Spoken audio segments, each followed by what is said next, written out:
Halo, siang semuanya. Ya, balik lagi di hari Sabtu. Jadi hari ini kita akan ada seminar kesehatan. Terlepas dari semua yang ada kejadian yang kemarin-kemarin, tetap hari ini kita akan ada seminar kesehatan. Sama line up-nya tuh ya mungkin sama kayak yang biasa juga. Jadi line up hari ini mungkin kebetulan lagi ada giliran Dokter Wijaya. Akan bahas apa hari ini? Kita Dok. Ya, siap. Oke. Waduh, tampilan baru Dokter Wijaya juga di tahun. Kita baru pertama kali Zoom lagi ya, Dok ya, di 2021 ya, Dok ya. Iya, betul. Nah, oke, kalau gitu silakan dok waktu untuk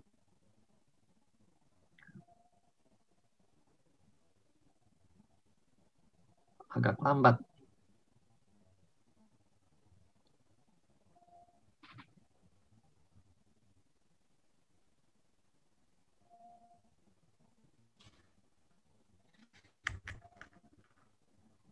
apa dok Angga nggak bisa ke show dengar ya? saya? Ya, saya belum share screen.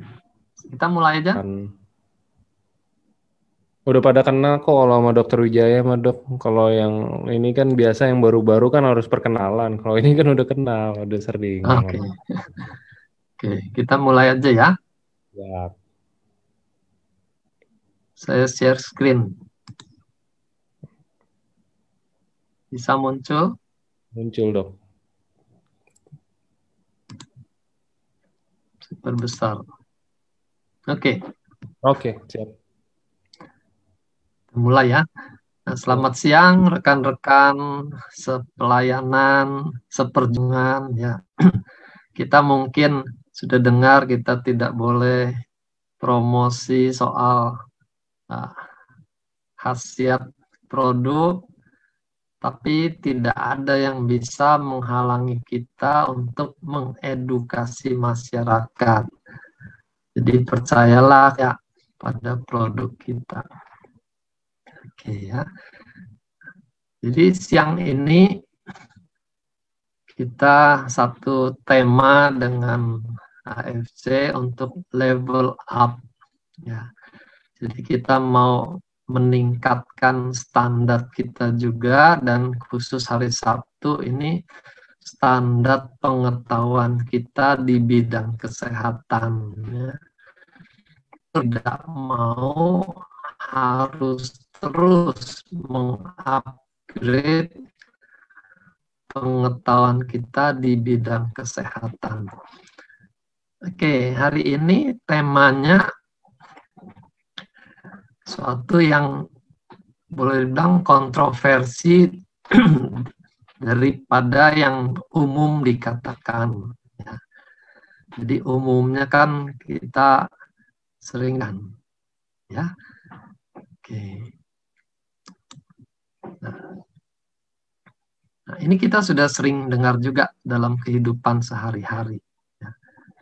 Awas makan telur, nanti kolesterolnya naik, gitu ya. Nah, belakangan ada temuan bahwa kolesterol dari makanan itu pengaruhnya tidak banyak untuk kena oleh badan sendiri. Nah, silakannya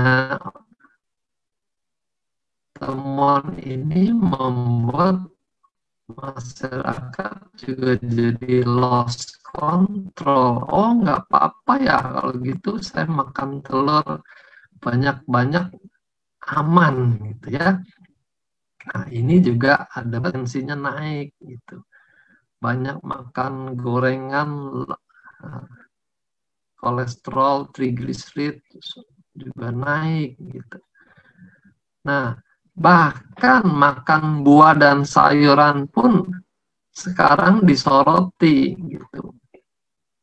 wah itu bagaimana pestisidanya, bagaimana pupuk kimianya gitu.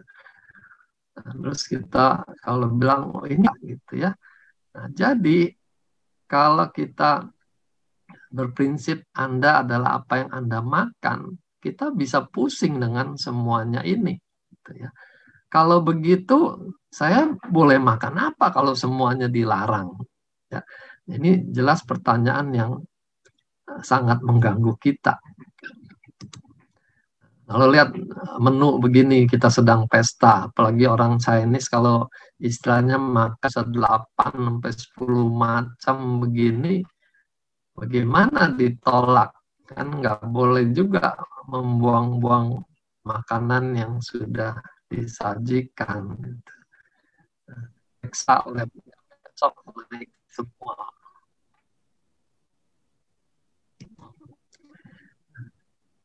Jadi ini pendapat umum. You are what you eat. Ya, Anda adalah apa yang Anda makan. Jadi ini meme umum kalau makanannya fast food ya akan ditumpuk semua di badan kita. Sebenarnya masalah gizi itu ada dua yang besar. Yang pertama kekurangan gizi. Menonjol kasus kekurangan gizinya. Sebaliknya di belahan bumi lain masalahnya adalah overnutrition, kelebihan gizi. Kelebihan gizinya juga ada dua macam lagi. Yang pertama kelebihan kalori, yaitu berupa tidak seimbang bahan gizi yang masuk. Nah, karena tidak seimbang ini muncul penyakit-penyakit metabolik. Nah, ini ada meme zaman sekarang ini ya. Ini menyindir komplikasi pada kesehatan kita. Nah, jadi kita ada syukurnya juga di masa pandemi ini konsumsi makanan di mall tuh jadi lebih berkurang dan kita lebih banyak makanan di restoran. Dok, sorry dok, suaranya putus-putus dok. Oh sorry, mulai dari mana?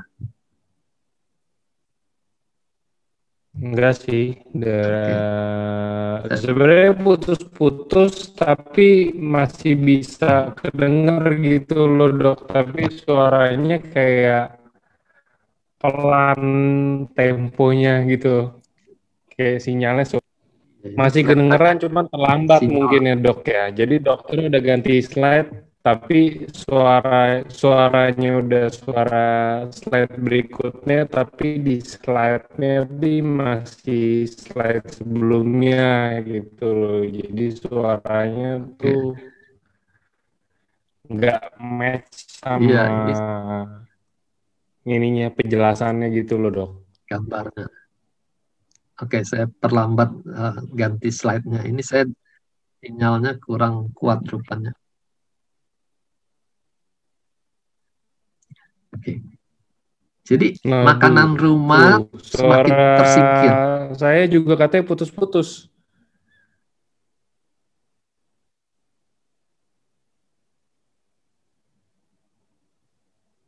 Ya, oleh makanan restoran. Ya. Nah, ini terkait dengan kepentingan industri makanan. Oke. Jadi kita pengalaman kalau pesan makanan di restoran itu khususnya yang cepat saji ya, kita akan ditanya apakah akan di-upsize kentangnya, itu french fries-nya akan diperbesar. Ya. Jadi harganya naik sedikit, tapi jumlahnya lebih banyak. Nah, orang akan mudah tergoda untuk meng-upsize karena dipikir lebih hemat. Padahal dengan upsize itu porsi makanannya jadi tidak bisa terkontrol, jadi lebih banyak. Belum lagi bicara kualitas nutrisinya. Kalau restorannya sepi, kita tidak tahu itu bahan makanan sudah berapa lama tersimpan di kulkas misalnya. Makanan populer yang kita kenal juga seperti hamburger, kentang goreng itu dikenal sebagai makanan yang tinggi kalori, tapi rendah nutrisinya. Nah, kalori berlebih inilah yang membuat lemak makin banyak sehingga terjadi obesitas. Batasan obesitas itu, kalau body mass index itu di atas 30. Dan mereka temukan 20 tahun terakhir ini meningkat terus. Sepertiga orang dewasa itu sudah masuk di obesitas kalau data di Amerika. Bahkan anak-anak, balita pun sudah bisa terlihat kegemukan. Ya. Nah, ini terjadi karena pilihan makanan yang salah. Nah, ini obesitas gambar yang di tengah ya. BMI-nya, body mass index-nya sudah di atas 30. Nah, kalau yang sering ditampilkan di foto-foto itu sudah yang paling kanan biasanya. Lihat ini statistiknya, ini padahal baru sampai tahun 2002. Sudah kelihatan grafiknya naik terus. Yang hijau itu orang dewasa, yang merah itu anak-anak. Jadi anak-anak pun juga sudah makin meningkat kasus kegemukannya. Nah, ini semua statistik di Amerika. Kegemukan juga tidak memandang ras. Ya. Jadi kalau biasanya digambarkan di Amerika tuh yang kulit putih tuh makanannya lebih baik misalnya. Ternyata yang ras kulit hitam juga mengalami kegemukan yang lebih lagi. Jadi sekali lagi ini bukan masalah ekonomi, tapi masalah pilihan gizinya. Kalau makan kalori lebih banyak, otomatis akan lebih gemuk. Nah, ini meme lain yang menggambarkan kemiskinan di dunia dengan kemiskinan di Amerika itu bisa berbeda secara fisik. Gitu. Jadi banyak kejadian di Amerika orang-orang yang tunawisma itu misalnya gemuk-gemuk. Jadi ini karena sudah terjadi tumpukan kalori berlebih sejak masa muda. Nah, bagaimana dengan di ASEAN? Nah, garis titik-titik ini garis rata-rata, garis tengahnya ya. Dan Indonesia masih termasuk di bawah rata-rata untuk kasus obesitas kegemukan.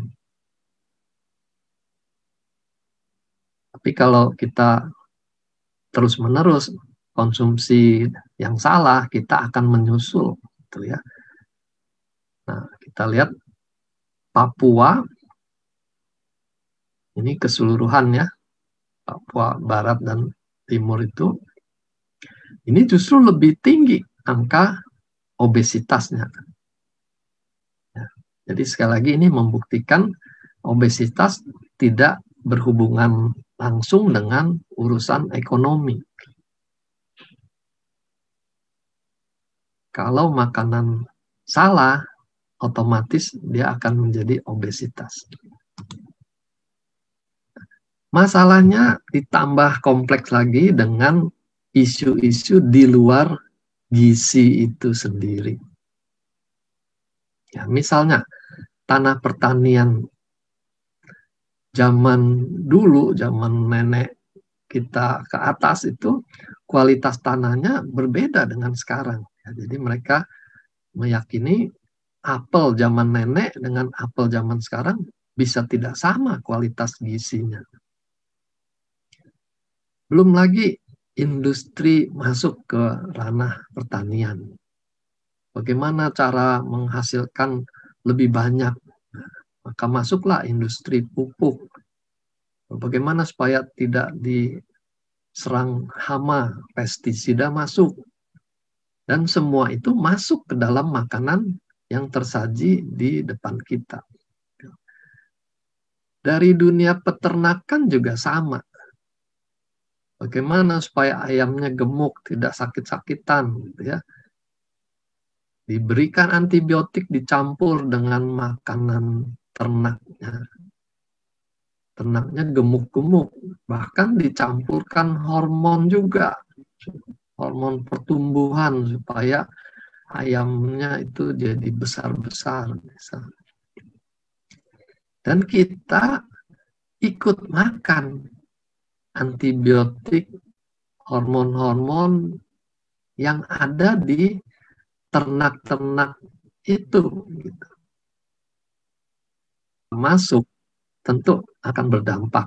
Ya, misalnya industri makanan olahan, ya, di situ ada pengawetnya, ada perasanya, ada pewarnanya.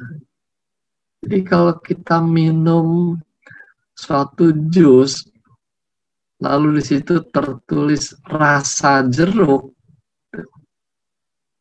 harap diingat, belum tentu itu jeruk beneran, gitu ya.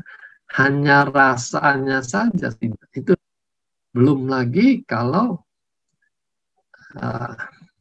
pemerintah dipengaruhi oleh investor yang bergerak di industri itu.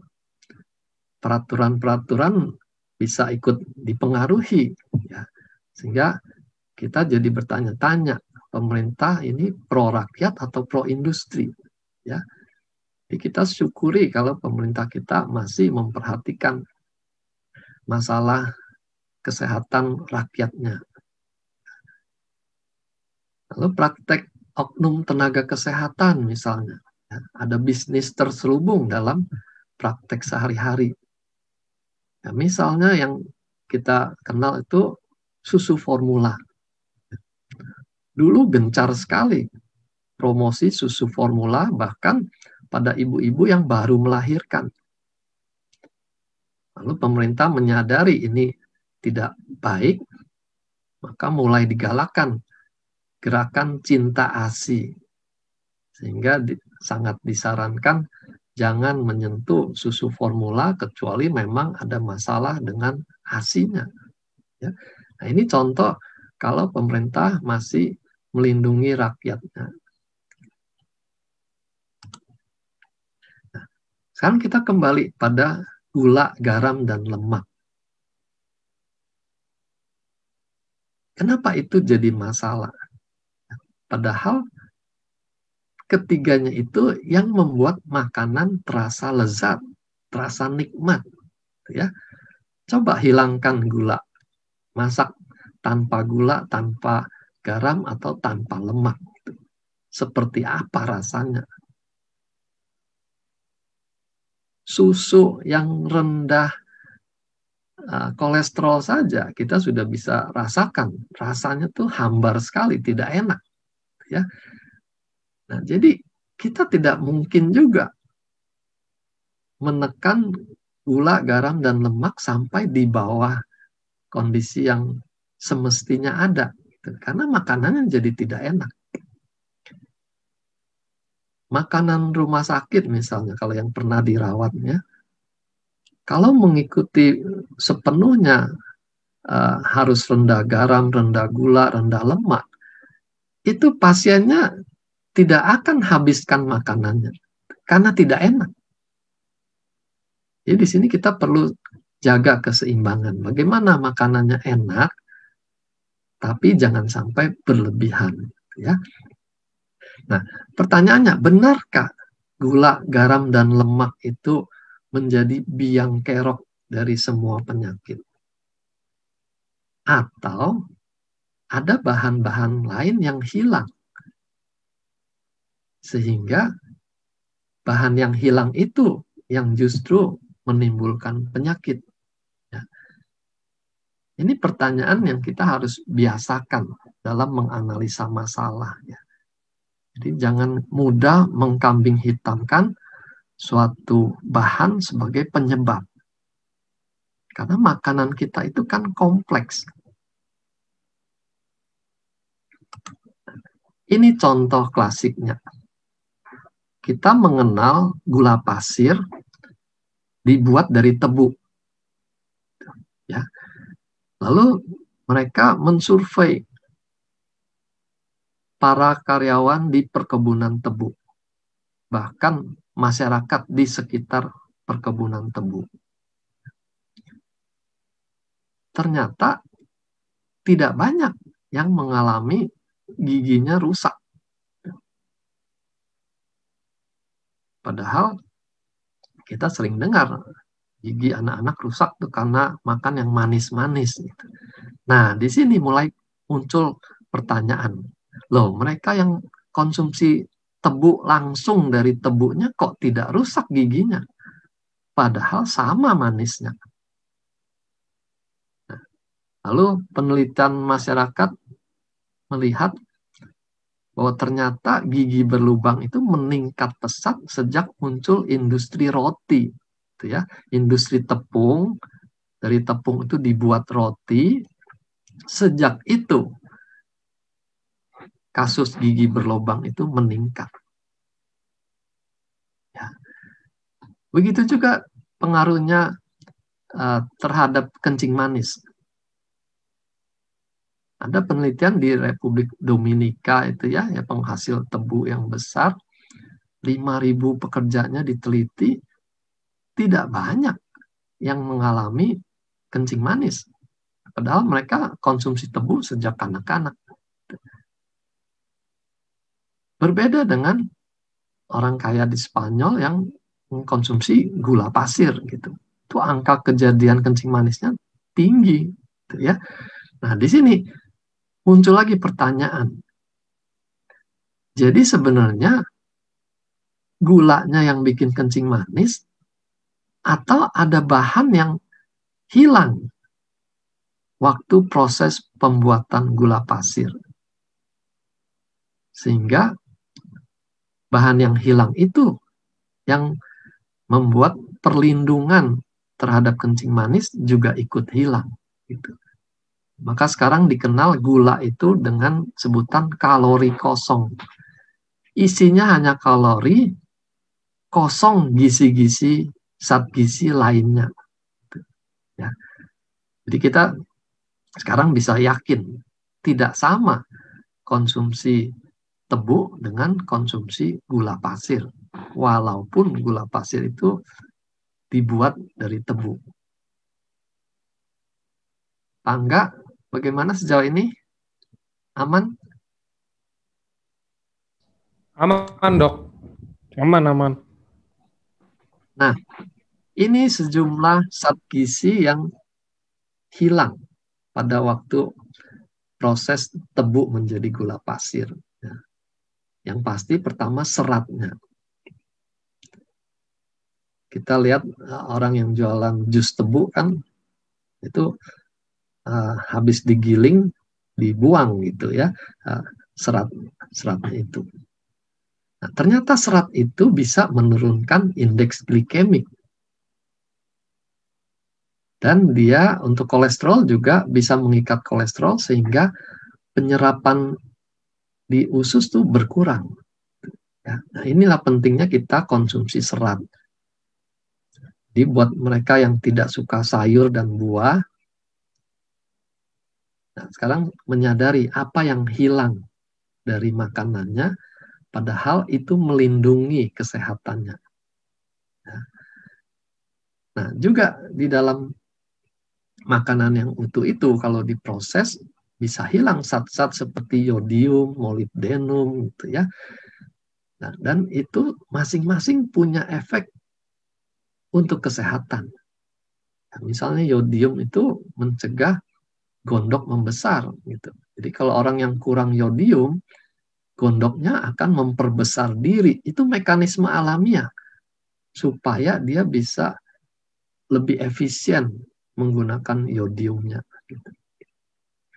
Lalu zat molibdenum, ini kita mungkin jarang dengar ya. Tapi ternyata ini penting. Karena penelitian di masyarakat, di China Utara itu, kanker esofagusnya lebih tinggi. Karena bahan mineral molibdenumnya kurang. Ya. Juga untuk kencing manis, sekarang disoroti pentingnya kromium. Nah, mulailah nanti produksi suplemen yang berisi kromium picolinate gitu ya. Ternyata bahan ini penting untuk mekanisme kerja insulin pada tubuh kita gitu ya. Jadi pada saat tebu itu diproses jadi gula pasir, bahan kromium ini hilang juga. Sehingga insulin jadi tidak efektif untuk mengelola gula di tubuh kita. Naiklah kadar gulanya. Nah, temuan lain misalnya keseimbangan.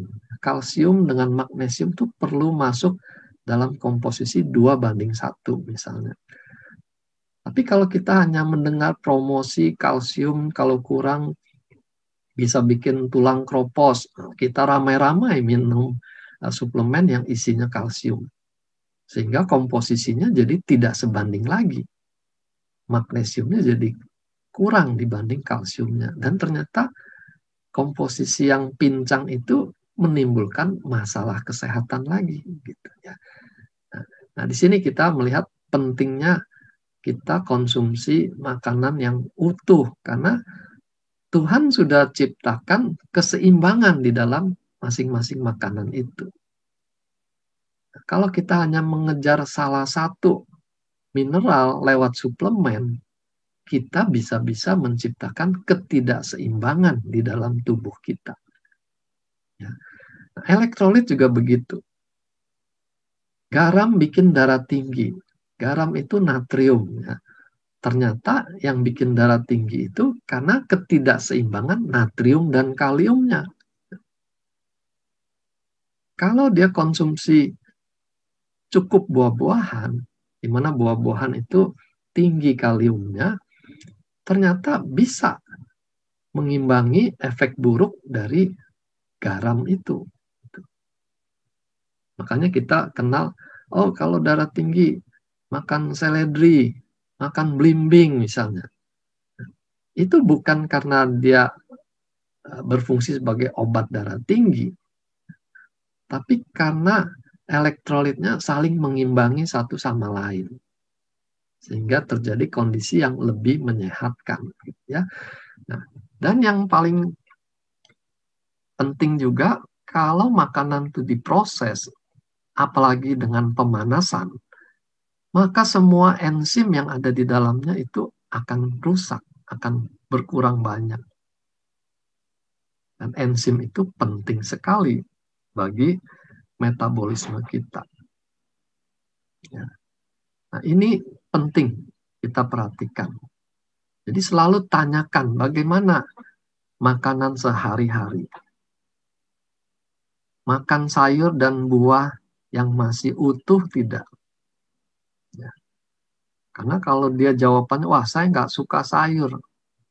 Bahkan ada yang tidak suka buah. Gitu. Lalu dari mana enzimnya itu dia dapat? Karena enzim hanya ada di makanan yang alamiah. Jadi kalau dia sakit-sakitan, tidak heran. Itu pilihan dia untuk menjadi sakit. Karena tidak mau makan makanan alamiah. Dan kita tidak bisa mengejarnya dengan suplemen. Ya. Karena enzim itu tidak bisa dibuat di dalam pabrik. Pasti rusak. Dan kalaupun bisa, itu tidak lengkap. Jadi kita butuh enzim yang lengkap dari makanan yang masih utuh. Nah, ini saya mau ajari cara membaca indeks. Ya. Kita kenal ada glycemic index, ada glycemic load. Ya. Yang aman itu adalah yang warnanya hijau. Yang warna merah itu tidak aman untuk orang yang kencing manis khususnya. Ya. Nah, buat kita yang sehat juga tidak aman karena kita mengundang risiko kencing manis. Nah, ini saya mau bandingkan, kita lihat potato chip, ya, kentang goreng itu, French fries yang kita makan kalau kita ke bioskop itu, dibandingkan dengan gula, sugar.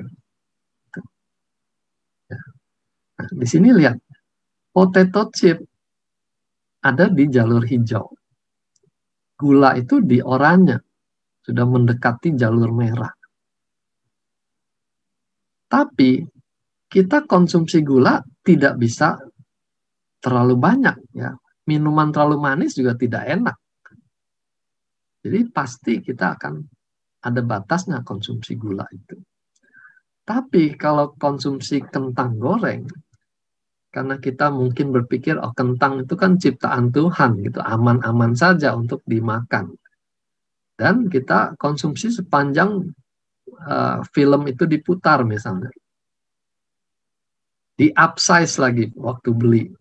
Lebih hemat, alasannya lebih hemat kita upsize. Maka hasil akhirnya, glycemic load-nya itu bisa lebih banyak dibanding gula pasir. Sehingga hasilnya jalur merah. Ya. Nah, ini penting. Jadi kita hati-hati membaca makanan yang kita konsumsi ini. Di bawah kita lihat semangka. Semangka itu kalau dari glycemic index tuh tinggi. Ya, jalur merah dia 72. Maka kita akan bilang yang kencing manis, jangan makan semangka. Manis itu, gitu ya. Nah, padahal kalau dilihat proporsinya hanya satu mangkok, dia ada di jalur hijau. Gitu. Kalau kita tidak makan semangka sama sekali, otomatis kita juga tidak makan semua zat gizi yang ada di dalam semangka itu. Gitu. Ya. Jadi jangan sampai kita terlalu ekstrim. Ini jangan, itu jangan, padahal itu bahan mengandung zat gizi lain yang bagus. Gitu. Ya. Memang semangka itu manis. Ya kita batasilah jumlahnya, jangan banyak-banyak. Bagaimana membatasinya? Makanlah semangka yang dipotong. Karena kita juga nggak bisa makan banyak-banyak.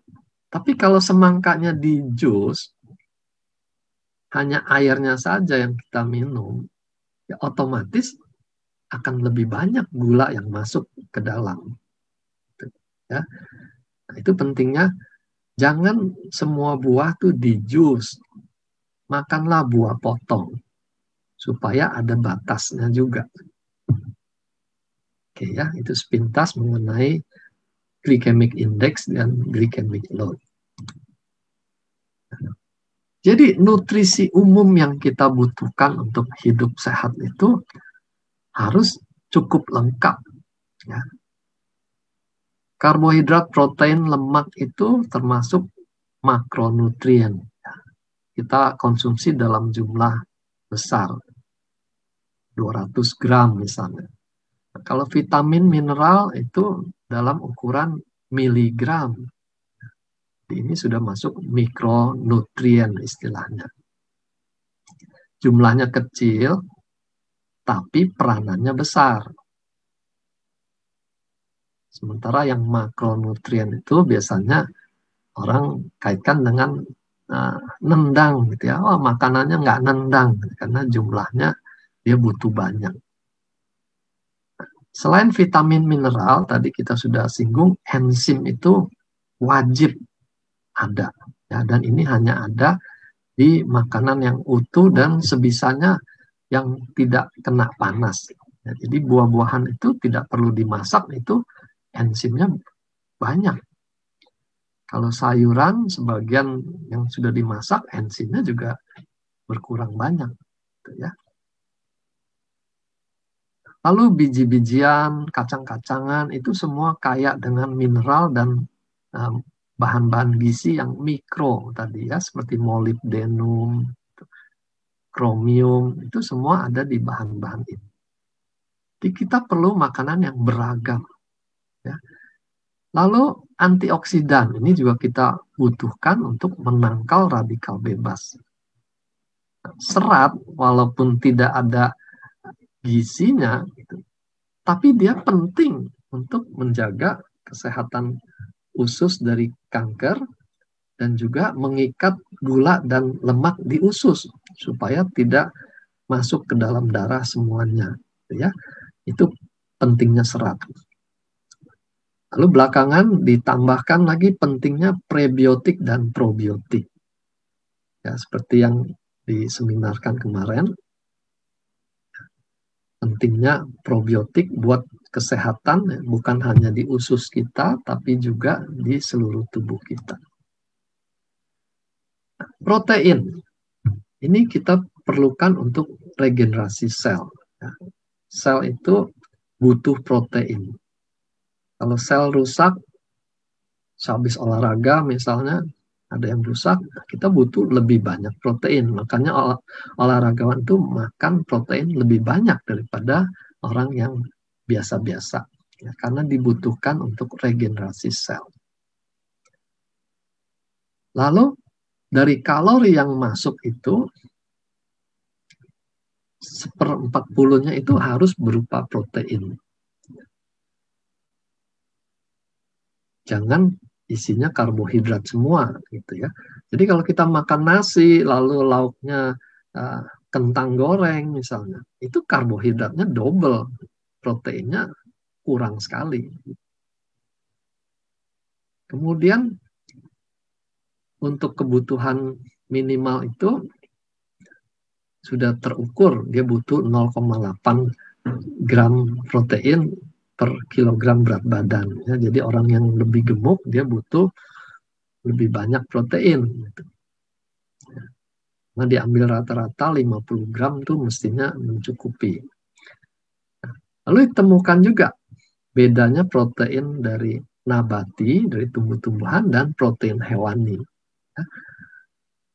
Protein nabati itu boleh dibilang lebih baik. Sayangnya, dalam setiap jenis itu asam aminonya tidak lengkap. Sehingga diperlukan variasi menunya ya, supaya saling melengkapi. Nah, sementara protein hewani itu lebih lengkap. Karena protein hewani dia makan berbagai tumbuh-tumbuhan. Ya, jenisnya lebih macam-macam sehingga waktu dia menjadi daging itu asam aminonya lebih lengkap. Hanya saja protein hewani itu nanti di darah kita akan bersifat lebih asam. Dan belakangan disoroti pH darah yang asam itu ada hubungannya dengan munculnya berbagai penyakit.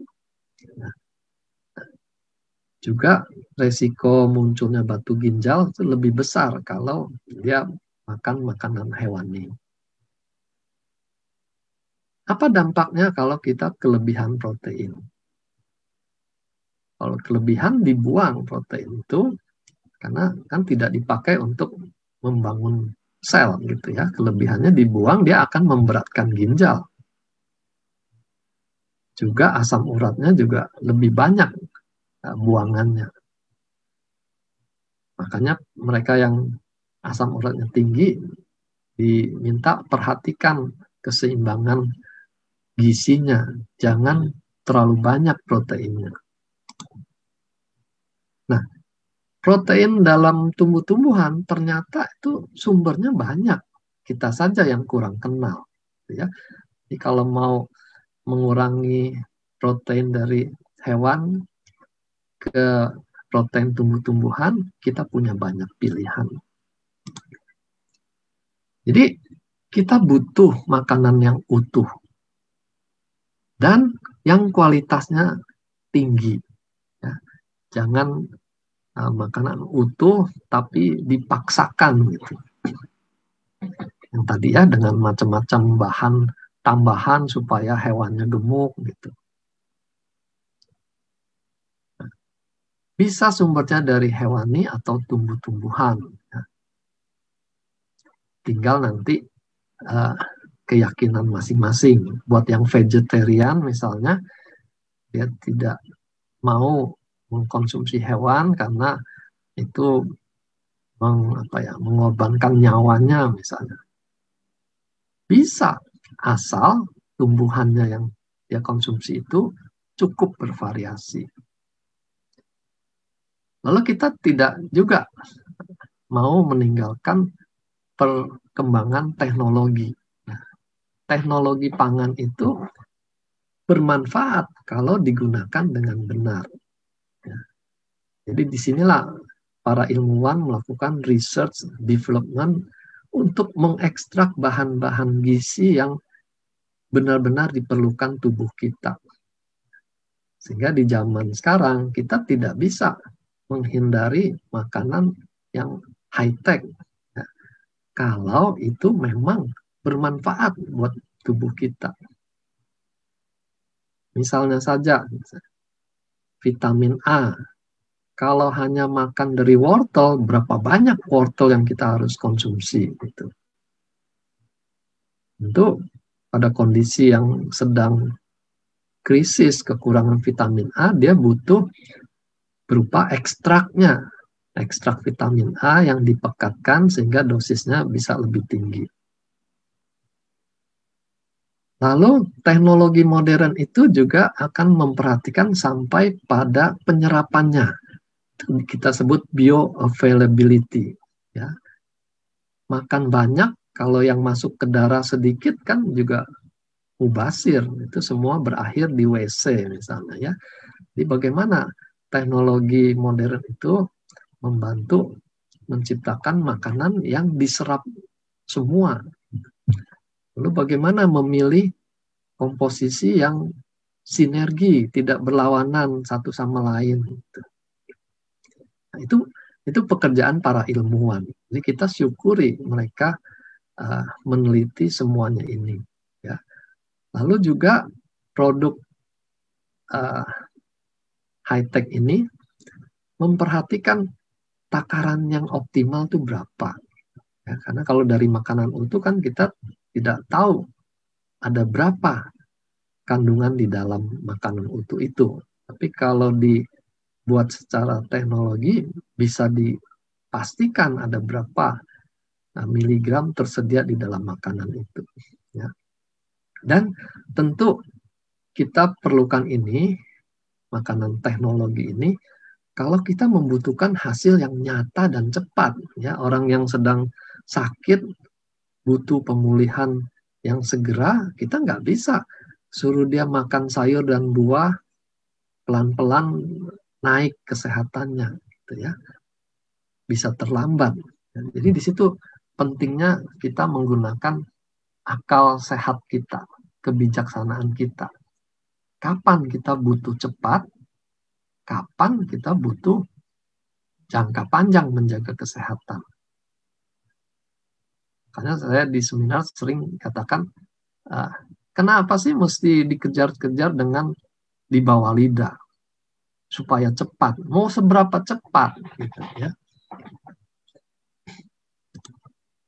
Nah, ada lagi penelitian yang lebih baru, kaitannya makanan dengan gen. Ya. Tapi sekali lagi, perhatikan. Yang dimaksud adalah ekspresi gennya. Kita tahu SOP itu salah satu keterangannya kan adalah memperbaiki ekspresi gen. Namun banyak orang menangkapnya itu memperbaiki gennya, itu struktur gennya. Itu salah, ya, salah persepsi. Nah, ini saya mau jelaskan sedikit apa itu ekspresi gen. Kita tidak bisa mengkutak-katik DNA-nya yang ada di dalam kromosom itu. Jadi kita tidak bisa mengubah struktur DNA-nya. Tapi ternyata struktur DNA itu nanti masih diatur lagi apakah dia akan muncul di dalam gejalanya atau tidak. Misalnya orang yang sama-sama keturunan kolesterol tinggi misalnya. Lalu dari kolesterol itu bisa bikin serangan jantung misalnya. Ternyata bukan hanya soal DNA, tapi juga soal ekspresi gennya ini. Maka dalam satu keluarga yang sama-sama keturunan darah tinggi dan kolesterol, tidak semuanya dapat serangan jantung gitu. Karena ada faktor lain yang disebut epigenetik. Epigenetik ini ibarat tombol on-off-nya. Apakah suatu DNA itu akan diekspresikan menjadi suatu penyakit. Itu tombolnya on, muncul penyakitnya. Tapi kalau epigenetiknya itu dalam posisi off, walaupun dia punya DNA yang buruk, tapi tidak muncul sebagai penyakit. Ya. Kolesterol, kencing manis, hipertensi, kanker itu sudah terbukti ada kaitannya dengan epigenetik ini. Nah, jadi ada makanan-makanan yang bisa mempengaruhi epigenetik ini. Nah, ini penelitian belakangan memfokuskan pada epigenom ini, ya, epigenetik ini. Mereka temukan pengaruh lingkungan itu bisa mempengaruhi epigenetik itu menjadi on misalnya ya. Jadi kalau dia ada keturunan kanker, lalu dia juga merokok, maka gen kankernya itu akan muncul sebagai penyakit. Lalu penuaan, juga mereka temukan ada tombol on-off-nya. Makanya ada orang yang lebih cepat tua, ada yang awet muda terus gitu ya. Itu pengaruh dari epigenetik. Lalu mereka riset lagi, apa saja sih organ-organ yang dipengaruhi oleh epigenetik ini. Dan juga penyakit-penyakit apa saja yang muncul karena epigenetik ini. Dan yang menarik, penelitian ini membuktikan adanya pengaruh terhadap stem cell. Gitu ya. Nah, ini kita tahu stem cell nanti berhubungan dengan penuaan dan penyakit. Ya. Jadi stem cell kita bisa dipengaruhi oleh lingkungan termasuk oleh makanan kita. Ya. Nah, ini penyakit-penyakit yang muncul kalau epigenetiknya itu dalam posisi on ya, terhadap gen yang dia bawa dari orang tuanya. Kankernya bisa muncul, lalu penyakit Alzheimer, penyakit kegilaan ya, schizofren itu, autism juga bisa muncul kalau tombolnya ini on. Ya. Dan juga berbagai penyakit kronis tadi seperti kolesterol, lalu serangan jantung, kencing manis. Sekarang ini dunia sedang menyoroti kaitan makanan dengan penyakit ini. Nah, pada ibu hamil juga ternyata pengaruhnya besar. Kalau ibu hamil memperhatikan makanannya dengan baik, mengkonsumsi suplemen yang dibutuhkan, dia bisa mempengaruhi janinnya. Ya. Paling tidak janinnya itu semua dalam posisi epigenetik yang tombolnya off. Jadi walaupun DNA-nya diturunkan, tapi anaknya tidak sakit, gitu ya. Itu penting. Sekarang kita beralih pada produk kita, ya, Utsukushi.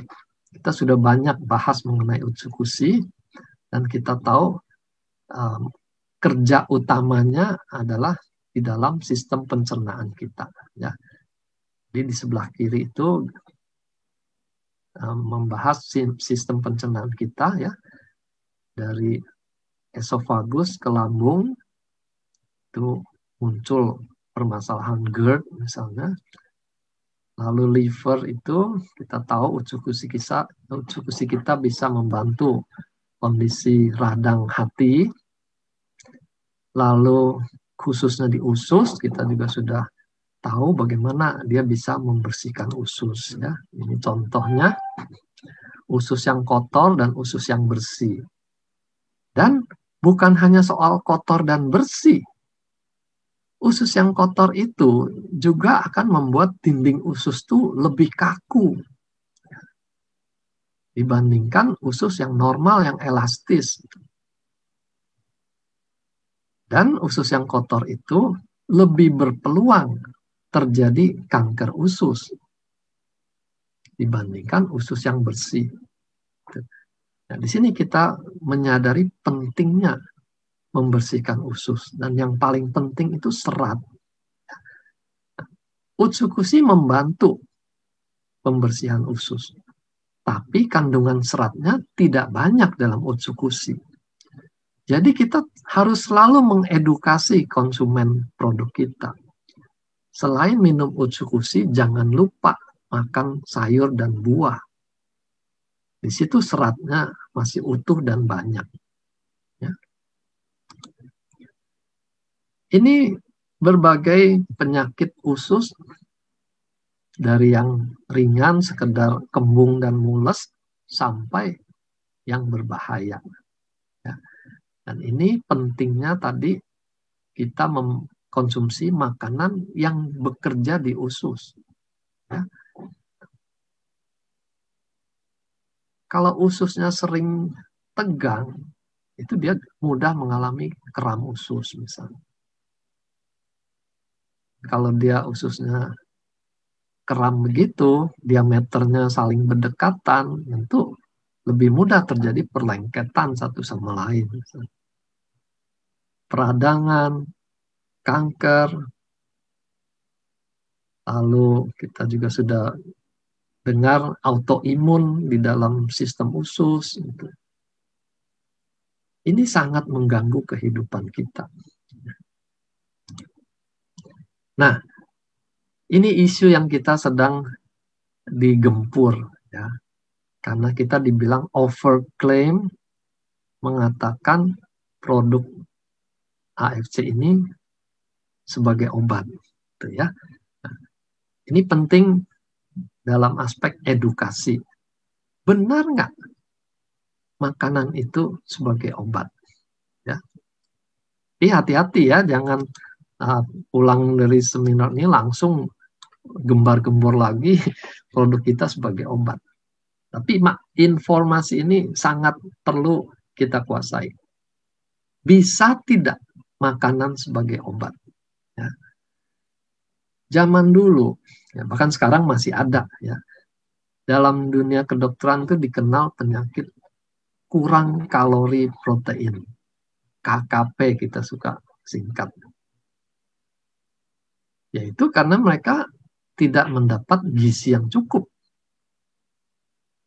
Makannya entah berapa hari sekali baru dapat jatah makan yang cukup misalnya. Jadi muncullah penyakit dua ini. Kurang kalori, orangnya ditandai dengan kurus kering. Tapi kalau dia kurang protein, ya, jadi dia dapat makan nasi, kentang, ubi gitu ya, tapi proteinnya kurang. Jadi penyakit juga yang kita kenal busung lapar, gitu ya. Jadi kita lihat anak-anak perutnya buncit ini berbeda dengan buncitnya yang tadi gambar orang makan hamburger. Ini buncit karena kekurangan protein. Ya. Nah, dalam kondisi seperti ini, kurang kalori dan protein, apa obatnya? Hanya satu obatnya, makan. Ya. Jadi di sini saja kita sudah bisa melihat makanan sebagai obat, why not gitu ya? Kenapa tidak? Kalau memang itu masalahnya di situ kurang, kita cukupkan, maka dia menjadi obatnya. Gitu. Ya. Nah ini dalam sejarah kedokteran juga tidak mungkin dilupakan kasus ini. Ya.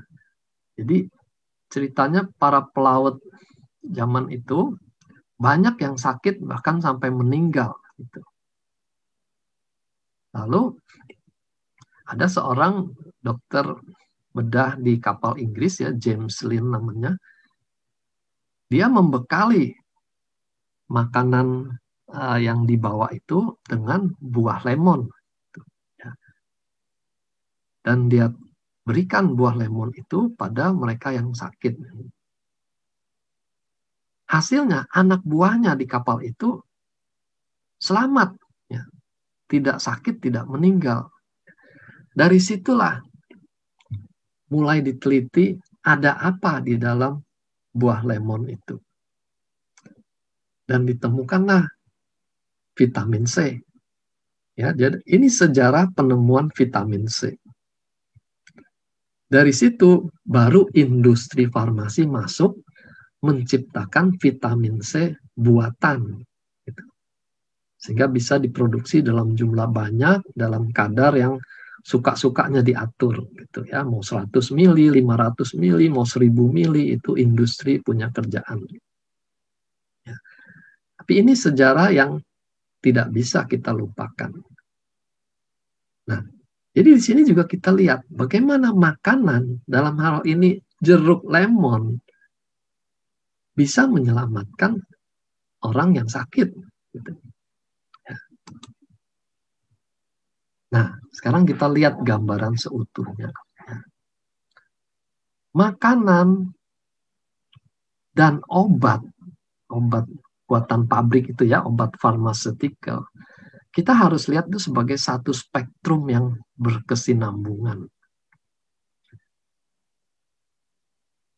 Dari makanan dicari makanan apa yang punya khasiat untuk memperbaiki kesehatan. Nah, itu disebut functional food. Ya, makanan yang benar-benar berkhasiat. Gitu. Bukan sekedar mengenyangkan atau mempertahankan hidup gitu ya. Yang seperti tadi. Tapi ada bahan-bahan aktif yang punya khasiat khusus. Nah, itulah functional food. Lalu dari dunia tumbuh-tumbuhan juga diteliti. Maka kita mengenal istilah herbal. Gitu ya. Berbeda dengan sayur-mayur.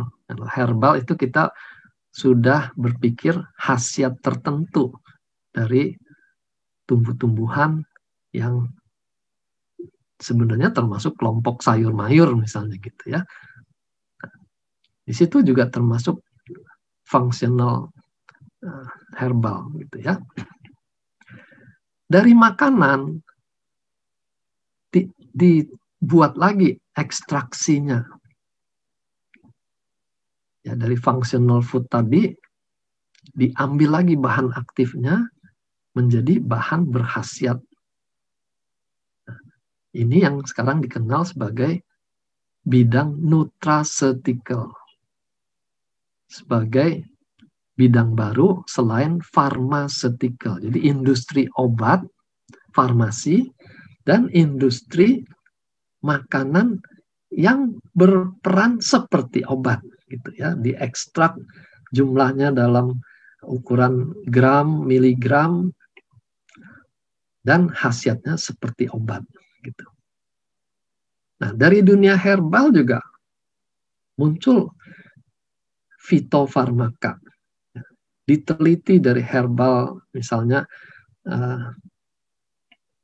bawang putih misalnya. Dari bawang putih itu apa sih yang berkhasiat? Ya. Lalu diambil ekstrak dari bahan aktifnya bawang putih. Nah, itulah yang kita kenal sebagai fitofarmaka. Ya. Jadi ini semua sebenarnya satu kesinambungan. Kapan kita makan makanan yang utuh, lengkap, kapan kita makan obat, gitu. Ya, itu tentu kondisi yang berbeda-beda, gitu. Ya.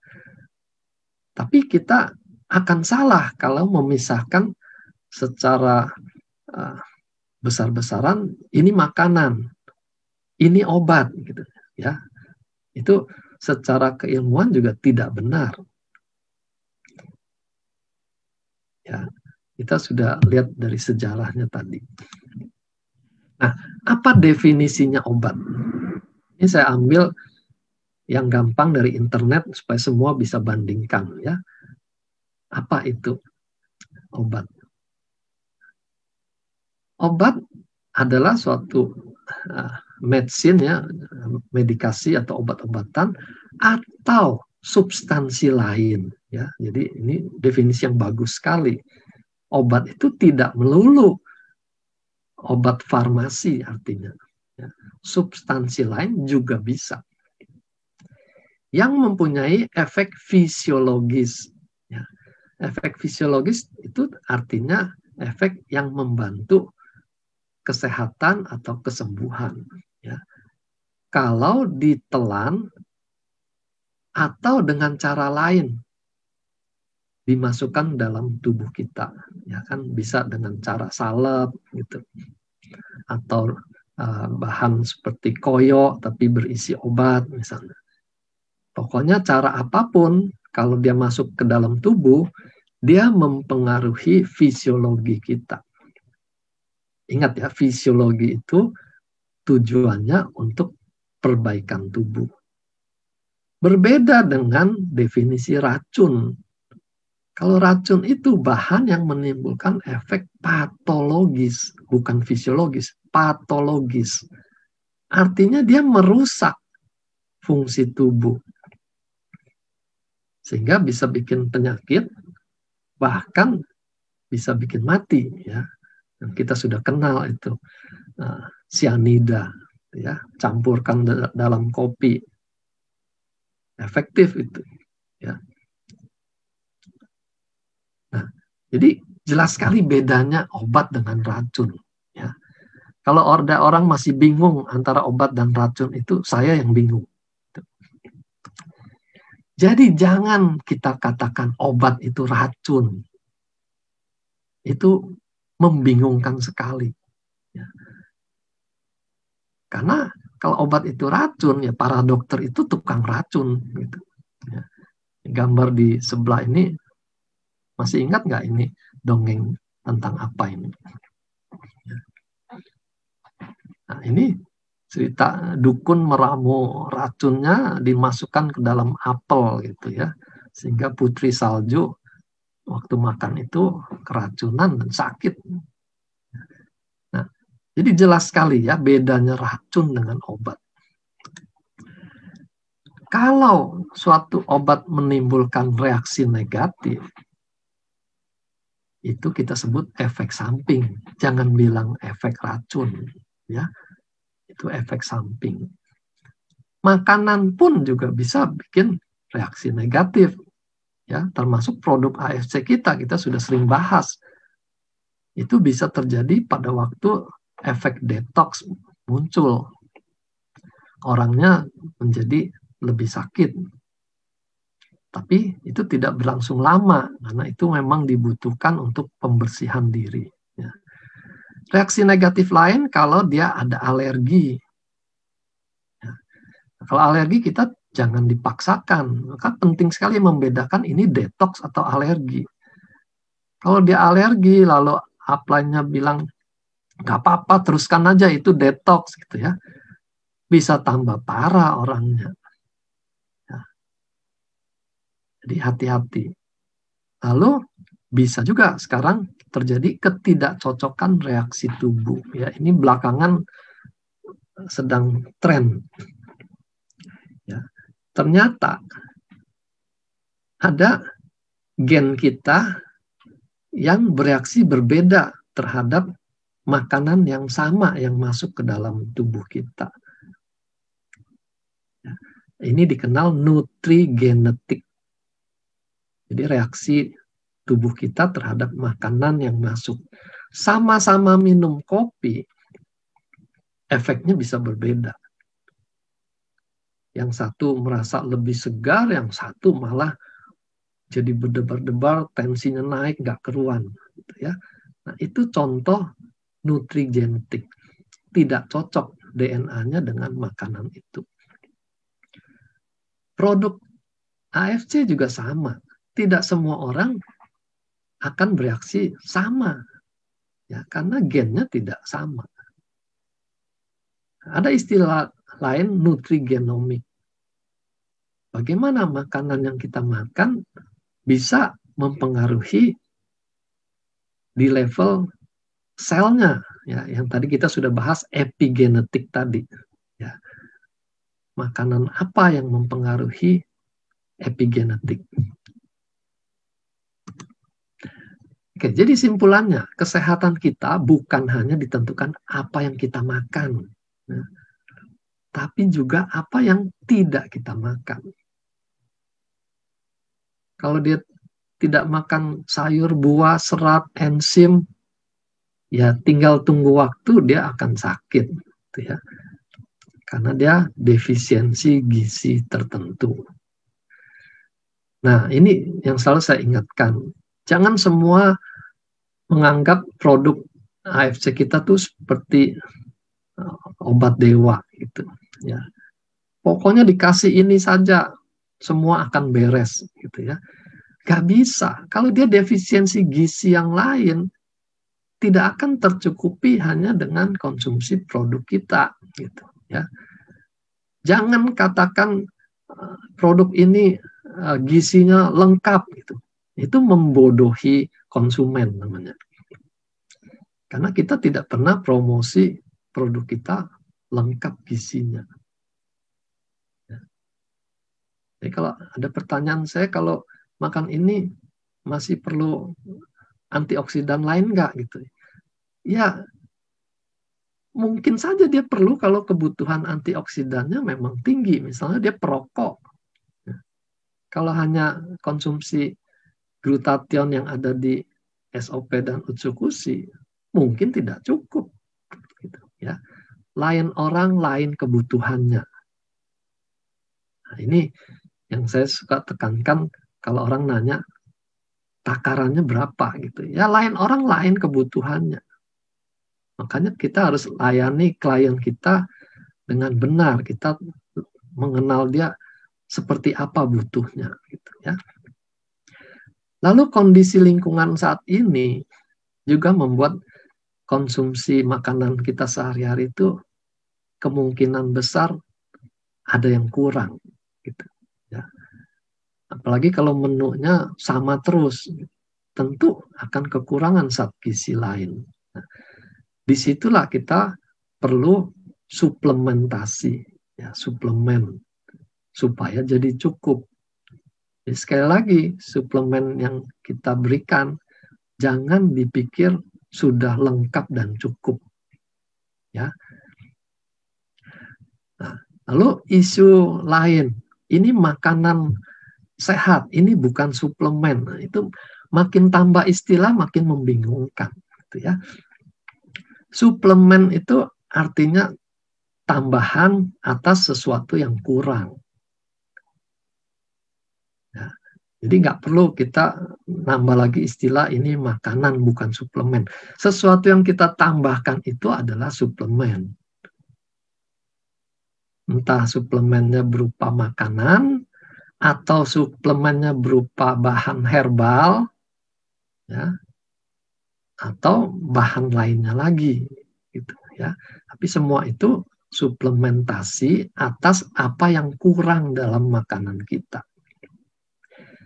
Jadi kita dengan kondisi hidup kita seperti sekarang, kita perlu suplementasi supaya tetap sehat dan bisa menikmati hidup, gitu ya. Nah, misalnya orang mengatakan saya nggak pernah makan suplemen-suplemen, saya tetap hidup sehat misalnya. Ya, hidup sehat itu seringkali Karena dia belum merasakan yang lebih sehat lagi. Gitu ya. Jadi waktu dia tambahkan suplementasi, dia merasa lebih fit, lebih produktif berpikir, bekerja, dia baru sadar bahwa selama ini dia kurang sehat. Gitu ya. Itu kita kenal sebagai penyakit subklinis. Belum muncul penyakitnya, tapi sebenarnya derajat kesehatannya itu sudah di bawah. Nah, menikmati hidup itu juga berarti bebas dari gangguan yang kelihatannya ringan. Sehat tapi sakit kepala misalnya, ya itu kan nggak sehat. Sehat tapi kalau bangun pagi badan rasanya remuk misalnya, itu nggak sehat, ya. Sehat juga berarti dia tidak mudah sakit, walaupun ada faktor keturunan, ya. Keturunan kolesterol, kencing manis, tapi dia tidak kena. Nah, itu tadi kita sudah bahas karena epigenetiknya lebih bagus, gitu. Lalu kalau dia sakit juga cepat sembuh. Di dunia milenial ini penting orang berlomba dengan waktu. Gitu. Kalau dia sakitnya berlama-lama kan bisa hilang peluangnya, gitu ya. Jadi butuh suplementasi. Dan untuk lansia dia bisa tetap produktif. Gitu. Nah ini yang penting juga buat para milenial mungkin tidak merasa perlu, tapi pikirkan orang tua. Ya. Mereka bertambah usia, makin tidak bisa produktif karena terganggu rematik misalnya. Ya. Tolong mereka, berikan suplementasi yang memang dibutuhkan oleh mereka. Oke, ya. Jadi ini yang kita cita-citakan. Waktu muda penuh vitalitas, sampai tua juga bisa tetap menikmati hidup dan produktif. Oke, itu Pak Angga, saya kembalikan. Oke, sekarang kita masuk ke pertanyaan jawab aja ya dok ya. Ya, saya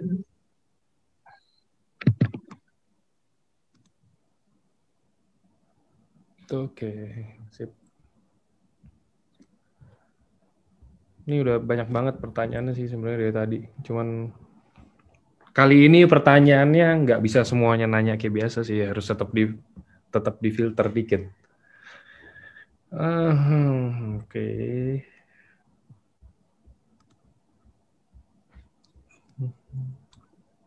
Ini masih yang putus-putus.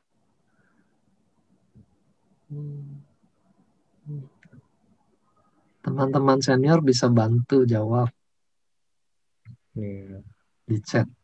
Biasa yang bantuin jawab nih sejawatnya Dr. Wijaya tuh Pak Wong Swijan. Nah itu tuh Ya, biasa yang tuh. lain juga boleh ya. Kita sudah sering saling bertukar ilmu, silakan. Oke, udah rata-rata udah dijawab dok soalnya ini. Jadi yang banyak yang nanya-nanya udah dijawab-jawabin semuanya langsung di Terima chat. kasih, terima kasih. Oke. Yang raise hand kenapa?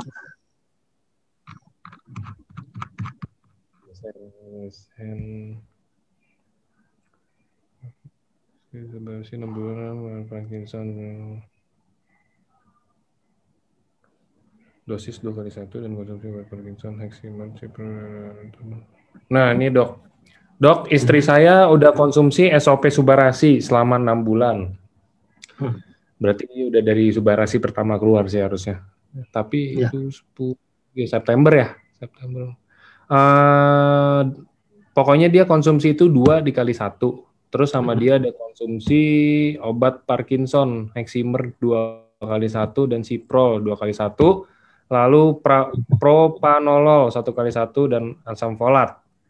Namun belum ada perubahan sama istrinya dok, karena saraf nggak ada perubahan di saraf karena kondisi tangan kanannya masih tremor. Ya. Nah itu kira-kira mungkin dia mau tanya itu harus check up lagi atau tambahin apa atau gimana, Dok? Ya. Nah, kalau kita kaitkan dengan seminar hari ini, kita sudah bisa jawab gitu ya. Jadi pertama, Parkinsonnya tuh sudah berapa lama? Makin lama kerusakan, itu kan tentu akan makin permanen. Ya. Karena kondisi pendukungnya juga makin menurun gitu. Jadi dalam kedokteran kesehatan kita mengenal ini spirally downward. Penyakit kronis itu akan terus merosot seperti putaran spiral. Makin lama makin mundur, tinggal kecepatannya saja.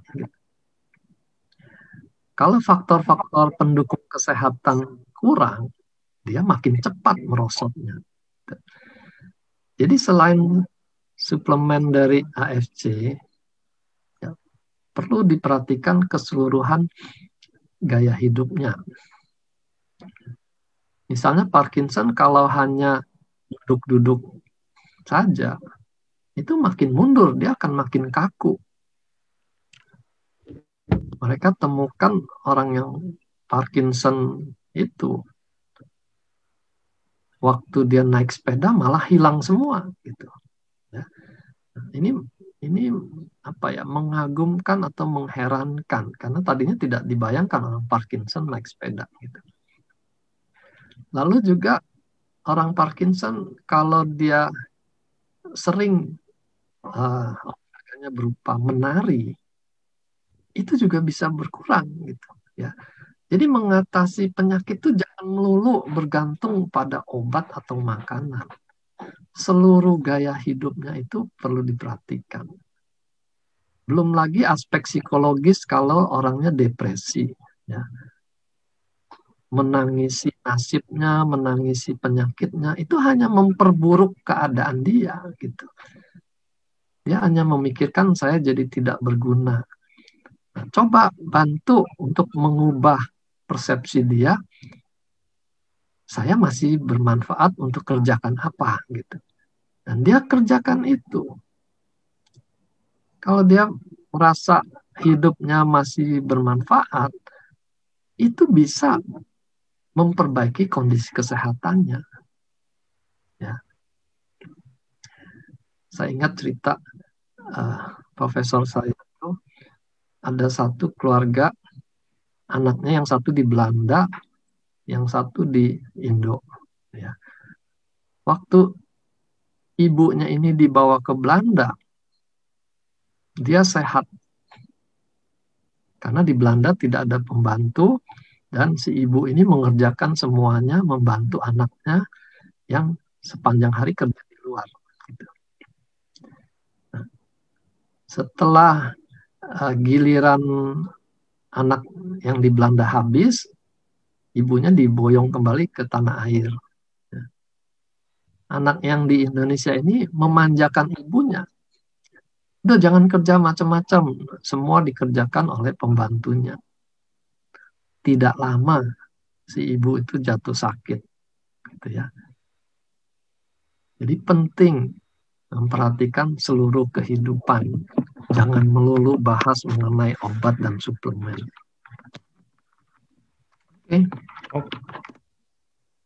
Oke.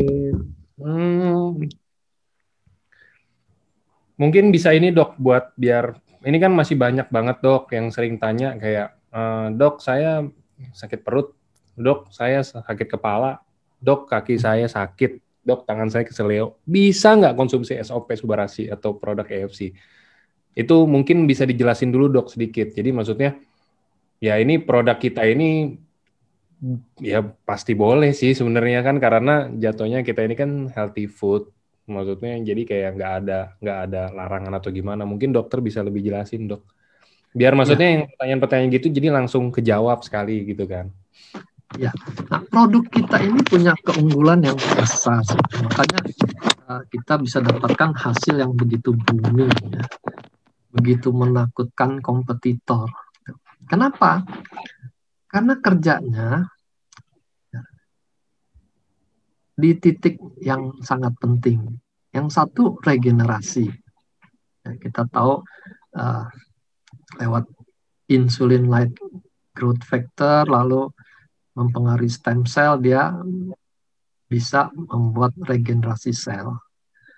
Kedua, dia memperbaiki aliran darah. Kita makan bagus, kalau aliran darahnya jelek juga tidak sampai ke sel dan selnya tidak dapat makanan. Nah, produk kita bisa memperbaiki dua hal itu. Ditambah lagi Utsukushi itu memperbaiki sistem imun, sehingga kita lebih sehat menghadapi berbagai penyakit infeksi, gitu ya. Dan jangan lupa, infeksi itu tidak selalu kelihatan berupa demam, labnya, leukositnya naik, seperti itu. Bisa saja dia infeksi kronis, tidak demam, tidak ada gejala sakit, tapi ada peradangan yang bertahun-tahun terjadi di dalam tubuhnya. Nah, Utsukushi kita bisa membantu atasi itu. Jadi dengan memberikan bahan untuk regenerasi, bahan memperbaiki aliran darah, bahan yang memperbaiki imunitas tubuh, itu dampaknya sudah besar sekali ke tubuh kita, gitu ya. Cuma sekali lagi, jangan lupa makanan yang seutuhnya juga. Oke. Itu. Mungkin itu menjawab ya buat teman-teman yang nanya kayak, dok, saya punya sakit mah, dok, saya ada vertigo misalkan. Ya, sebenarnya penyakit apapun itu terlepas dari mungkin terbantu atau tidak terbantu dengan produk kita, ya. Tapi kan pertanyaannya kan boleh apa enggak ya dok ya konsumsi. Ya, seringkali fokusnya di penyakit yang dia sedang soroti ya. Kayak tadi misalnya Parkinsonnya kok nggak maju-maju gitu ya. Jangan lupa waktu kita tambahkan suplemen ini, bagian organ tubuh yang lain itu maju. Dia bisa lebih sehat, bisa lebih jernih pikirannya, bisa lebih bervitalitas gitu. Walaupun Parkinsonnya tidak maju, dia sudah lebih sehat. Jangan lupa itu. Juga pasien yang cuci darah, kan kita sudah dengar kisah-kisah bagaimana sama-sama cuci darah. Sudah minum suplemen juga, dia tetap cuci darah. Tapi kondisi sekarang, dia bisa aktif bekerja sehari-hari. Dibandingkan dulu, hanya menunggu jadwal cuci darah, dia tidak bisa kerjakan apa-apa. Ya. Jadi keseluruhan hidup itu harus dinilai. Jangan hanya lihat keluhan utamanya itu. Oke. Mungkin itu bisa menjawab ya teman-teman.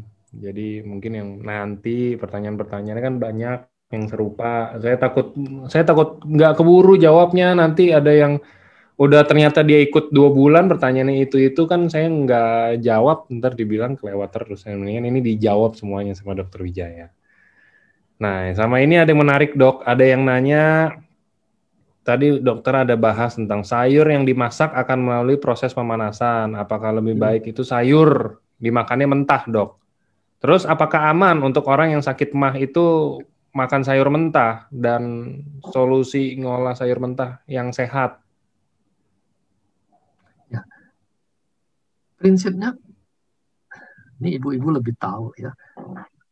Sayuran yang bisa dimakan mentah seperti timun, wortel, ya memang sebaiknya mentah karena enzimnya lebih banyak. Ya. Tapi kalau yang memang harus dimasak, ya harus dimasak. Jangan dipaksakan semua mentah di blender. Nah, itu juga nggak sehat. Ya, misalnya tomat. Tomat itu kalau diseduh air panas sebentar, itu justru lebih berkhasiat daripada tomat yang mentah, yang utuh dimakan. Nah, jadi hal-hal pengetahuan seperti itu, praktis seperti itu perlu kita ketahui. Jadi tidak melulu harus mentah total ya. Yang perlu masak, masaklah. Cuma jangan terlalu lama dimasak. Nah, jadi itu nasihat nenek moyang tuh, makanan jangan dimasak berkali-kali untuk besok lusa ya ke situ juga. Makin dimasak makin rusak zat gizinya. Kalau bisa sehari itu habiskan.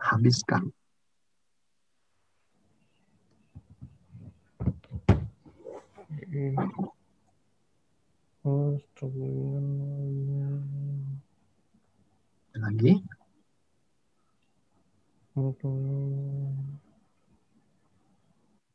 Bentar, ini online. Rata-rata udah dijawabin, Dok. Nah, ini saya lagi cari yang mungkin belum dijawab, yang emang lebih ilmiah gitu ya.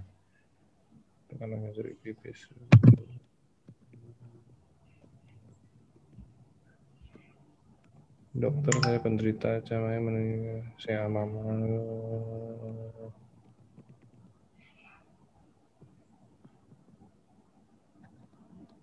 Mama kamu tetap rutin weekend gue. Saya menikmati olahraga rasanya. Ini ada yang nanya, Dok. Kalau untuk yang terkena, misalkan ini saya penderita CA-MAMAE. Menjalani kemo udah 4 kali dan udah rutin Utsukushi sama Subarasi pagi sore hampir 2 bulan. Tapi saya tetap rutin olahraga, Dok. Jadi kalau weekdays ada jogging, tapi kalau weekend goes sepeda. Nah, dia mau tanya, saya setelah olahraga itu badannya berasa lebih fresh. Tapi saya mau tanya, apakah ini bagus dilanjutin kayak begini atau mungkin kalau orang yang udah emang sorry ya, dibilang kanker ini kan, kanker payudara ya, di saya mamanya itu, apakah mungkin harus dikurangin olahraganya atau nggak boleh terlalu diforsir seperti sebelum dia tahu mungkin, Dok, atau gimana? Ya, mengenai gaya hidup nanti kita seminar khusus ya. Tapi secara umum kita selalu ingat soal proporsional. Olahraga itu bagus, baik orang sehat maupun orang yang sakit juga tetap dianjurkan olahraga. Cuma proporsional. Jadi kalau kondisi energinya belum pulih, ya jangan dipaksakan dengan takaran olahraga seperti waktu sehat. Jadi dengarkan alarm tubuhnya, jangan paksa. Kalau olahraga bikin fresh, teruskan. Apa perlu ditambah? Buat apa gitu? Kalau misalnya tambah dengan latihan beban supaya ototnya lebih kencang gitu. Apa perlu buat orang itu? Ini semuanya kembali ke masing-masing. Istilah kita tuh tailor-made. Disesuaikan dengan kebutuhan kita masing-masing. Olahraga tuh masuk poin wajib dalam pilar-pilar kesehatan.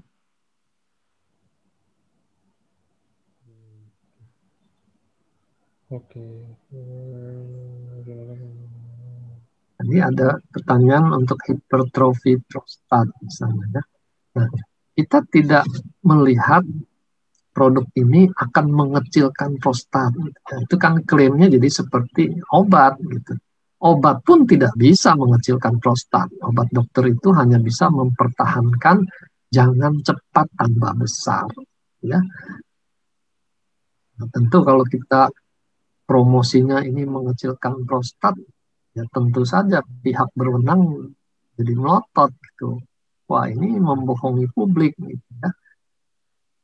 Kita kembali pada tugasnya. Dia regenerasi. Jadi kalau prostatnya itu ada peradangan, bikin rusak, ya cepat perbaiki. Ya. Nah, kenapa prostatnya membesar itu? Kan kita tidak tahu. Apa karena makan selama ini ada yang kurang? Nah, itu dicukupkan dengan memperbaiki makanan yang bervariasi. Gitu. Jadi jangan andalkan produk ini bisa mengecilkan prostat. Gitu. Nah, makanya kita ditegur, pantas kita ditegur.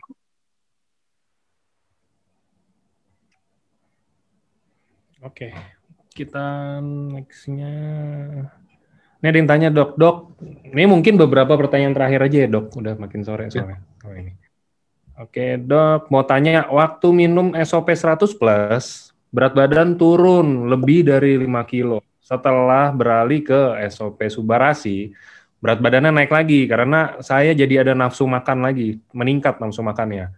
Tapi di lain sisi, eh, ini kalau di kesimpulannya dilihat dari lain sisi, setelah konsumsi Subarasi, haidnya tuh jadi teratur, Dok. Hmm. Jadi teratur 28 hari setiap bulan. Hmm. Terus mukanya jadi makin cerah, staminanya jadi makin tinggi setiap harinya. Hmm. Nah, apakah ada yang minumnya salah, Dok? Maksudnya, soalnya saya juga minumnya kadang pagi, kadang sore, cuman 1 saset per hari. Jadi yang dia mau tanya mungkin dia mau ada nurunin berat badan juga, pakai SOP 100 cocok, kenapa pakai Subarasi naik, malah jadi yang kayak tadi saya ceritain, gitu, Dok. Ya. Ini pada satu orang yang sama ya, jadi kita tidak bahas respon genetik yang berbeda pada orang lain. Jadi di dalam badan kita sendiri itu kan ada keseimbangan yang akan dicapai, ya, yang kita kenal homeostasis. Jadi mungkin waktu dia minum SOP terjadi metabolisme yang lebih bagus, pH darahnya lebih alkalin, ya metabolismenya juga lebih efisien untuk membakar lemak. Nah, setelah tercapai, tentu dia tidak bisa turun terus. Dia akan sampai suatu titik berhenti karena sudah seimbang.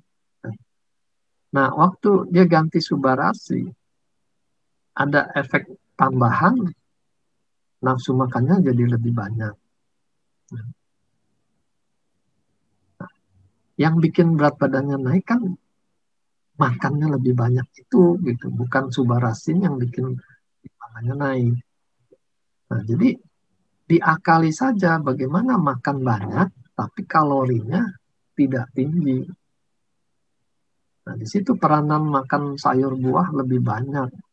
Apalagi sayur, sayur kan kalorinya sangat rendah. Jadi mau makan sayur porsinya ditambah juga tidak bikin gemuk. Lalu olahraga untuk membakar lemak. Kalau sudah tahu, wah saya makan lebih banyak nih hari ini, ya imbangi dengan olahraga yang lebih banyak untuk membakar lemak. Jangan malah ke mall cari lagi produk fat burner supaya membakar lemak saya. Nggak bisa. Input dan output. Inputnya makin banyak, outputnya harus lebih banyak. Olahraganya lebih keras. Saja. Takaran 1 kali 1 bisa berefek bagus, ya sudah, nggak perlu dinaikkan.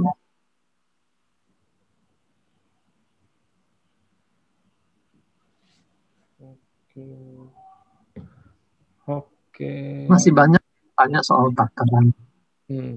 Sekali lagi itu sesuai kebutuhan. Bisa 1 kali 1 sampai 3 kali 2 tergantung kebutuhan. Saya tidak bisa jawab Anda tuh perlu berapa.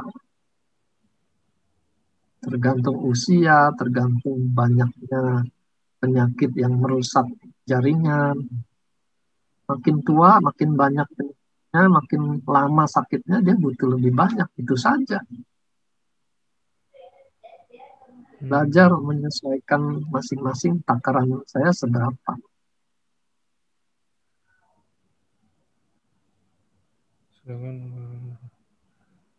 Itu hormon penyakit harus menekan hormon. Ya, hormon, Dok. Sama prinsipnya penyakit apapun kita kerjanya juga itu juga kok. Kita melancarkan darah, regenerasi, menaikkan sistem imun. Mau apa lagi gitu. Nah, tinggal waktu dia memperbaiki jaringan. Kalau jaringan masalah itu yang menghasilkan hormon, ya dia otomatis akan membaik, ya menyeimbangkan diri. Jadi kita bukan obat yang bekerja di satu titik. Ini obat penekan hipertensi. Ini obat untuk melawan hormon yang berlebihan. Bukan begitu. kita kerja untuk semuanya sama prinsipnya. Jadi lihat saja hasilnya seberapa maju.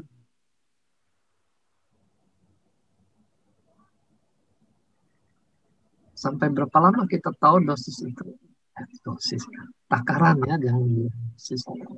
Takaran itu cukup atau kurang.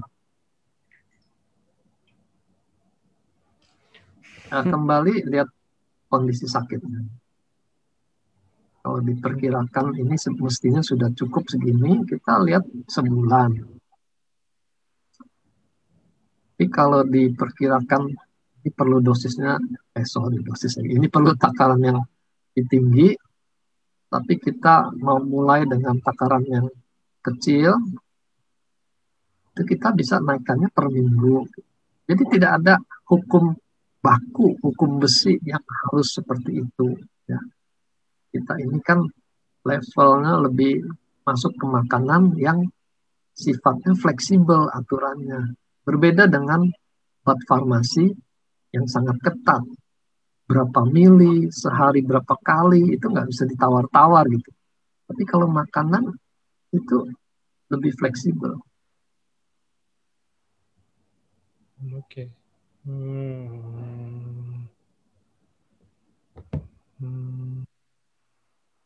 Ada yang minum SOP gulanya turun. Ya, yang insulin itu dok, itu untuk ini kayaknya. Menarik ya. Pertanyaannya. Subarasi malah gulanya naik. Memang ada sejumlah laporan dari konsumen seperti itu. Tadi kita sudah singgung kemungkinan efek dari DNA yang berbeda-beda itu. Ya. Nah, SOP dan subarasi itu yang sama kan hanya SOP-nya. Dalam subarasi ada 2 peptida yang baru. Kita nggak tahu apakah orang itu cocok dengan 2 peptida tambahan itu. Ya. Kita berharap ke depan kita punya 3 sediaan, jadi kita bisa punya pilihan yang leluasa. Kalau dia tidak butuh bahan untuk anti agregasi dan anti hipertensi, ya nggak perlu makan subarasi, minum SOP saja.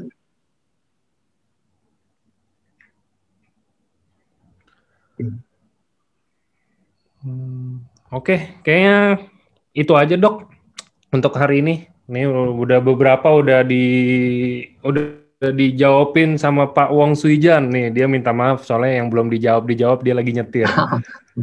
Nyetir dulu Pak Wong Suijan, jangan ngetir dulu, bahaya. Ya, makasih Bro Suijan. Oke, terima kasih kalau kayak gitu buat Dokter Wijaya buat sharingnya hari ini. Banyak ilmu banget hari ini untuk kita yang mau level up di 2021. Dan buat semua teman-teman juga yang udah hadir, sempetin hadir lah ke sini. Nah, thank you juga buat waktunya. Oke, kalau kayak gitu, ya, thank you dok. Thank you semuanya, thank you Angga. Teruskan ke downline masing-masing. Pokoknya lanjutkan edukasi yang tepat lah ya dok ya.